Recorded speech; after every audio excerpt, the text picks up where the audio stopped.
Asia cup 2025 के इस पूरे टूर्नामेंट के अंदर आज का ये जो ग्रुप बी का आखिरी मुकाबला होगा इंडिया और ओमान के बीच में, बेसिकली इसको आपको मिसमैच ही कहना चाहिए, क्योंकि इंडियन टीम काफी हद तक मैच शुरू होने के पहले ही विनर होगी। ये तो कहने में कोई बड़ी बात है नहीं, क्योंकि ओमान की टीम के पास उतना एक्सपीरियंस नहीं है, वो टैलेंट नहीं है कि वो इंडियन टीम को चैलेंज कर पाए। लेकिन इंडियन टीम ने अभी तक फिलहाल जो 2 मुकाबले खेले हैं, 2 मुकाबले ओमान ने भी खेले हैं। ओमान अपना दोनों मुकाबला हार चुके हैं, इंडिया अपना दोनों मुकाबला जीत चुकी है, ये आपको पता भी होगा। और दोनों टीमें जो अपने दोनों मुकाबले खेली हैं वो पाकिस्तान और यूएई की टीमों के खिलाफ खेली थी। अब फिलहाल आपस में जब आज के इस मैदान में भिड़ेंगी, जो कि शेख जायद स्टेडियम अबू धाबी का मैदान होगा। ध्यान रखिएगा, इसके पहले इंडियन टीम अपने दोनों मुकाबले जो जीत करके आई है वो दुबई के मैदान पर खेली थी, जहां पर कंडीशंस थोड़ी सी अलग होती हैं अगर हम बात करें कंपेयर टू अबू धाबी के, जो कि शेख जायद स्टेडियम नाम से जाना जाता है। 19 सितंबर को यह मैच रात को 8 बजे से भारत के समय के हिसाब से और वहां की लोकल टाइम के हिसाब से शाम को 6:30 बजे से जब होगा, तो वहां पर देखेंगे तो ऑलरेडी 5 मुकाबले खेले जा चुके हैं, जहां पर 3 बार पहले बैटिंग करने वाली टीम तो 2 बार बैटिंग सेकंड करने वाली टीमें मैचेस जीती हैं।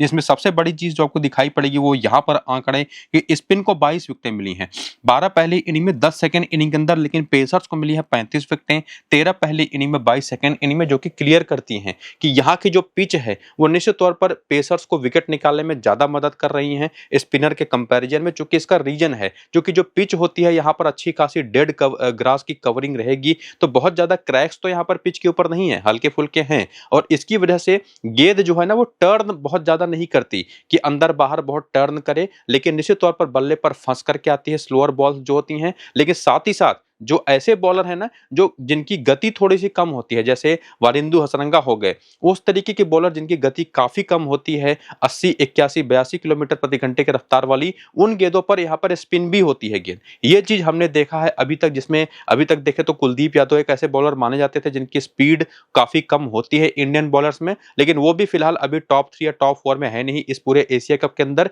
तो वो आज के इस मैच में बड़े इंपॉर्टेंट हो सकते हैं। तो जो धीमी गेंदें होती हैं वो थोड़ी सी फंसती भी हैं, साथ ही साथ अंदर बाहर स्पिन भी होती है स्पिनर्स की, लेकिन पेसर्स की गेंद तो फंस करके आएगी तो उनको विकेट मिल रहा है। ये चीज आपको यहाँ पर देखने को मिला है खास करके सेकंड इनिंग के दौरान, और इसी वजह से पहली इनिंग में बैटिंग करना ज्यादा फेवरेबल किसी भी टीम के लिए इस मैदान पर होता है, क्योंकि ओस भी नहीं आ रही है अब सेकंड इनिंग में। बाकी अगर आप देखें तो ये जो पहला मैच था अफगानिस्तान हांगकांग का या हांगकांग बांग्लादेश का, जो दूसरा मैच था, बेसिकली इसको हम बहुत ज्यादा रेट करेंगे नहीं, क्योंकि दोनों ही टीमों में बहुत बड़ा बड़ा डिफरेंस था। हांगकांग की टीम बुरी तरह से दोनों मैचेस में हारी है, लेकिन तीसरा मैच बांग्लादेश और श्रीलंका का जो हुआ था ये टक्कर का मैच हुआ। भले दिखाई पड़ेगा कि श्रीलंका ने 6 विकेट से मैच को जीता, लेकिन बीच में मामला थोड़ा सा फंस भी गया था, जबकि शुरुआत बहुत अच्छी करी थी श्रीलंका टीम ने। उसके बाद जब चौथा मैच यूएई और ओमान के बीच में हुआ तो सेकंड इनिंग में ओमान की बैटिंग बिल्कुल नहीं चली, यूएई की टीम की तरफ से बैटिंग बहुत अच्छी हुई थी, खास करके ओपनर्स की तरफ से। और इसके बाद आकर के आखिरी मैच देखे जो बांग्लादेश और अफगानिस्तान का हुआ था, इसको आप कह सकते हैं कि एक टक्कर का मैच था, जहां पर बांग्लादेश ने पहले 154 रन बनाए, उसके बाद अफगानिस्तान ने 146 रन बनाए, टीम ऑल आउट हो गई। तो जहां पर टक्कर की बॉलिंग देखने को मिली वहां पर देख सकते हैं काफी क्लोज मैच हुआ, लेकिन चेज करना आसान उसमें भी नहीं रहा, ये भी चीज यहां पर क्लियर हुई। हालांकि इंडियन टीम आज के इस मैच में ओमान के खिलाफ भिड़ रही है, तो इंडियन टीम इस मैच को तो निश्चित तौर पर चेज करके भी जीतेगी, लेकिन इस पिच के क्या फीचर्स हैं, कैसे वो रिएक्ट करती है, वो आपको मैंने क्लियर कर दिया। बाकी फाइनल पिच रिपोर्ट जो होगा ना, ये पता चल जाएगा कि कितने ज्यादा मैचेस खेले गए हैं, क्रैक्स कितने हैं, तो वो आपको मैं टॉस के बाद टेलीग्राम और व्हाट्सएप पर बताऊंगा ही। साथ ही साथ अपनी 6 टीम जो आज के इस मैच में कैसे बनेगी वो भी बताऊंगा, और 6 टीम मेरी रहेगी कि आज के इस मैच के लिए, वो तो आपको मैं टेलीग्राम और व्हाट्सएप पर दूंगा। तो जाकर के लिंक जो है वो डिस्क्रिप्शन और पिन कमेंट में मैंने दे रखा है इसी वीडियो के, टेलीग्राम और व्हाट्सएप का। क्लिक करके लिंक्स को टेलीग्राम और व्हाट्सएप को ज्वाइन कर लीजिए और एक्टिव रहिए। फिलहाल यह प्रोबेबल प्लेइंग 11 और बैटिंग ऑर्डर इंडियन टीम की तरफ से। हालांकि हो सकता है कि जसप्रीत बुमराह को आज रेस्ट करा करके हो सकता है अर्शदीप सिंह को खिला लिया जाए, इसके चांसेस काफी अच्छे हैं। और वैसे भी एक फॉर्मेलिटी वाला ही मैच है, इंडिया टॉप पर ही फिनिश करने वाली है, यह बात पक्के तौर पर कही जा सकती है। तो निश्चित तौर पर थोड़े बहुत चेंजेस हो सकते हैं। बाकी इंडियन बॉलर्स वो किस किस ओवर में बॉलिंग करते दिखाई पड़े पिछले मैच में, जहां पर हार्दिक पांड्या और बुमराह शुरुआत कर रहे हैं, आप देख ही रहे अभी पिछले 2 मुकाबलों लगातार, जो कि डेथ में भी आकर के बॉलिंग करते हैं दोनों के दोनों। और मिडिल ओवर्स में अपने स्पिनर्स आते हैं, चक्रवर्ती हैं, कुलदीप है, अक्षर पटेल हैं, जिसमें पिछले वाले मैच में 1 ओवर अभिषेक शर्मा भी कर गए। बाकी करियर के आंकड़े अगर आप इंडियन प्लेयर्स के देखना चाहें तो देख सकते हैं। मुझे नहीं लगता कि ओमान के खिलाफ खेले जाने वाले मैच में यहाँ पर इनके कुछ भी एक्सपीरियंस को देखने की जरूरत है इंडियन प्लेयर्स की, फिर भी सारे आंकड़े आंकड़े आपके सामने हैं, जहां पर ओवरऑल डेटा करियर का तो है ही बैटर बॉलर्स का, साथ ही साथ इनिंग के हिसाब से इन लोगों ने अपने करियर में क्या किया है, बैटर्स का बैटिंग एवरेज किस इनिंग में बेहतर है या बराबर है, बॉलर्स का स्ट्राइक रेट कैसा रहा है कि कितनी गेंदें लगी हैं पहली इनिंग में या सेकंड इनिंग में ऑन एन एवरेज एक विकेट चटकाने में,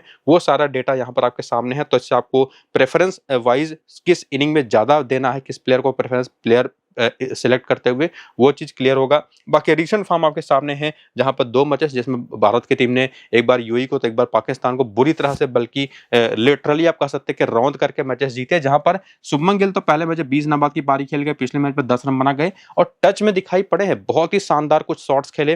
पिछले मैच में निश्चित तौर पर पाकिस्तान के खिलाफ सैम अयूब की एक बहुत अच्छी गेंद पर आउट हो गए थे, स्टंप हो गए थे, वरना काफी अच्छा टच में दिखाई पड़े थे। अभिषेक शर्मा तो लगातार शुरुआत दे ही रहे हैं, बाकी सूर्य कुमार यादव ने भी अपना वो जो एक इनका पूरा का पूरा दौर चला पाकिस्तान के खिलाफ, इसके पहले 5 मैचेस में बहुत खराब खेले थे, वो इन्होंने पिछले मैच में अपने जन्मदिन के दिन तोड़ा और 47 रन की शानदार नाबाद पारी खेली, छक्का लगा करके टीम को जितवाया भी। बाकी तिलक वर्मा ने भी रन 100 के स्ट्राइक रेट से ही, लेकिन फिर भी जरूरी एक 31 रन की पारी खेली, बाकी नीचे उतनी बैटिंग आई नहीं है। बाकी शिवम दुबे ने एक बहुत ही शानदार छक्का लगाया था, पहले मैच में 3 विकेट भी लिए थे। Hardik Pandya as a bowler सबसे कमजोर कड़ी दिखाई पड़े हैं अभी तक, थोड़ा सा इधर उधर लाइन लेंथ इनका होता दिखाई पड़ा है। और बाकी अक्षर पटेल हो गए, वरुण चक्रवर्ती हो गए, कुलदीप हो गए और बुमराह हो गए, ये तो 4 ऐसे बॉलर है ना कि इन चारों को अगर आप देख रहे हैं प्लेइंग 11 के अंदर ओमान के खिलाफ, तो ये चारों के चारों सीधे आपकी टीम में, इवन मैं तो कहूंगा 6 की 6 टीमों में होने चाहिए। उसमें हार्दिक पांड्या को भी आप 4 से 5 टीमों में इंक्लूड कर सकते हैं। और टॉप ऑर्डर की जो बैटिंग है ना,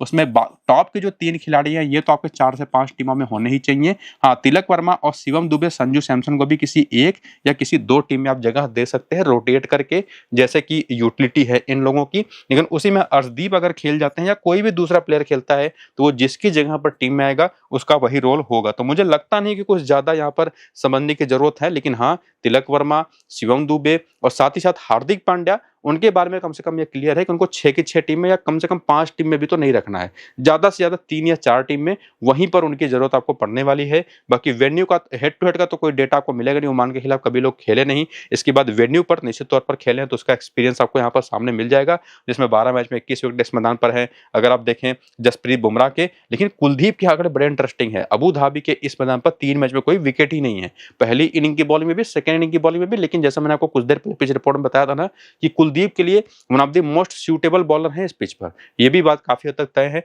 बाकी चक्रवर्ती के 10 मैच में 13 विकेट हैं और बाकी खिलाड़ियों के नंबर्स तो आप देख ही पा रहे होंगे।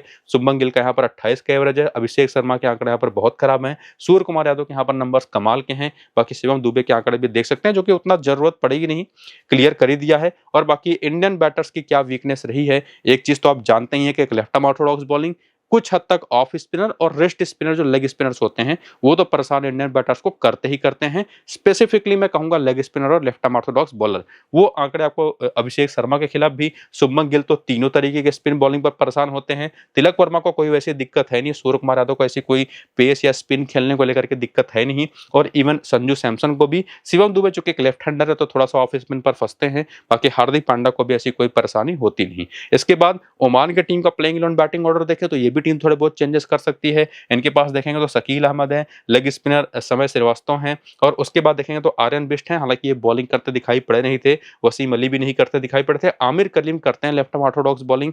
और कौन सा बॉलर पिछले दोनों मैचेस में कहां पर किस किस ओवर में कितने कितने ओवर करता दिखाई पड़ा है, उसका सारा डेटा आपके सामने है, इसको रिपीट करने की जरूरत है नहीं। वीडियो को रोकिए लिटरली और देखिए कि शकील अहमद ने पिछले वाले जब पहला, तीसरा और 16वां ओवर किया, उसकी पहले वाले मैच में दूसरा, चौथा, 14वां और 16वां ओवर किया। ठीक उसी तरह से शाह फैसला पिछले दोनों मैचेस में पूरे 4-4 ओवर किए, 2-2 ओवर पावर प्ले के, 2-2 ओवर डेथ के, ये चीज आपको क्लियर हो जाएगा। हसनैन सार, जय रामानंदी और समय श्रीवास्तव ने क्या किया वो भी देख सकते हैं। बाकी बेंच पर इनके पास कितने सारे ऑप्शन है वो भी देख सकते हैं। बाकी करियर के आंकड़े देखना चाहें तो उसको भी देखिए, जहां पर पूरा करियर तो देखिए ही, इनिंग के बेसिस पर भी चीजों को यहीं पर वीडियो रोक करके देख लीजिएगा, इसको मैं रिपीट नहीं करूंगा, उससे टाइम ज्यादा लग जाएगा, बेसिकली उतनी जरूरत है भी नहीं इसकी, क्योंकि आगे जो चीज आपको मैं बताने वाला हूं वहीं पर कुल सब कुछ क्लियर हो जाएगा कि जो रिसेंट फॉर्म रहा है, जिसमें जो ओमान की टीम है ये 2 मैचेस खेल चुकी है, पाकिस्तान के खिलाफ, एक यूएई के खिलाफ, और उसमें अगर आप देखें तो जतिंदर सिंह पिछले पहले दोनों मैचेस में ये एक ऐसे फ्लैशी प्लेयर है ना कि शॉट्स लगातार खेलते जाएंगे और उसी में आउट होते हैं। 20 और 12 रन की 2 पारी है। आमिर कलीम का पहला मैच था जब बॉलर अच्छा गया, दूसरा मैच पूरी तरह से खराब रहा रहा। हम्माद मिर्जा ने केवल पहले मैच में अच्छा खेला, दूसरे मैच में नहीं चले और उसके बाद वसीम अली ने पिछला मैच खेला 1 रन बनाए। साफ फैसल ने विकेट नहीं लिया लेकिन पाकिस्तान के खिलाफ 3 विकेट लिया था, तो क्वालिटी इन्होंने वहां पर दिखाई थी।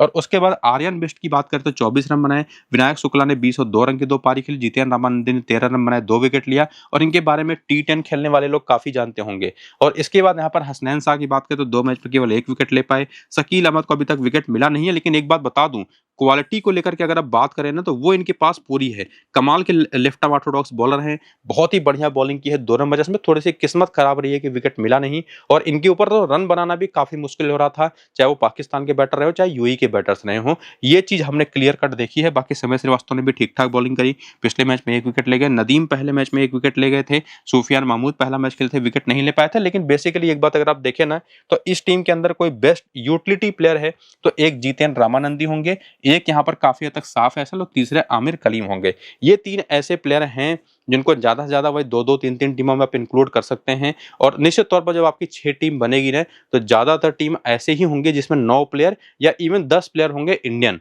लेकिन कुछ ऐसी 2-3 टीमें बना सकते हैं जिसमें कम से कम ये 3 प्लेयर तो हों ही ओमान के, और बाकी टीमों में अगर आप देखें तो कहीं पर हम्माद मिर्जा को, कहीं पर आर्यन बिष्ट को, तो कहीं पर यहाँ पर देखेंगे तो शकील अहमद, जिनके बारे में आपको मैंने बताया कि क्वालिटी इनके पास पूरी है। आप इनको रोटेट करके लेके आ सकते हैं। बाकी इंडियन बैटर्स की जो वीकनेसेस आपने देखी थी ना, off spin, left arm Orthodox और लेग स्पिन, जिसमें खास करके लेफ्ट आर्म ऑर्थोडॉक्स के खिलाफ, तो उसको देखते हो शकील अहमद हमेशा एक बहुत इंपॉर्टेंट ऑप्शन होंगे। हालांकि किस इनिंग की बैटिंग बॉलिंग होगी वो भी देखना है, क्योंकि मुझे नहीं लगता कि सेकंड इनिंग की बॉलिंग में कुछ खास ये लोग कर पाएंगे।